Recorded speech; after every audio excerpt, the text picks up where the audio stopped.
Paano patay? Ano pa? Magdidyak ko. Marami yan. Ano? Titinda na saging. Oh. Pag di na kontento doon sa toy-toy, yung saging ipapasak. Oh. Yung isa nagtitinda ng talong. Pag di rin na kontento, yung talong papasok sa loob. Ay, Mga Bisaya pala yun. oo. Di ba mga Bisaya mahilig? Mahilig. Mahilig sa titi. Ayaw mo maniwala kasi. Bakit? Kapampangan, hindi ba?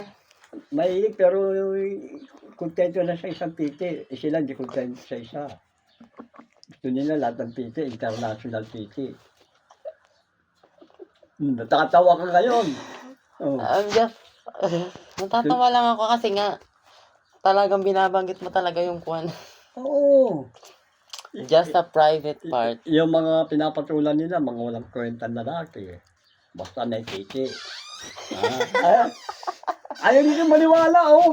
Tinapay. Mga walang kwentang lalaki, di ba? Baka magkape. Yung binili ko kay Wilson kanina yun. Mga walang kwentang lalaki, basta may titi. Ayos na. Oo. Ayaw nito maniwala. Naniniwala nga ako. Sabi na, hindi bali gutom ito, basta busog to. Oo. Oo.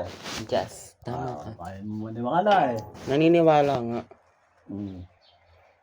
Sabi nga, busugin mo ang uhaw na pekpek.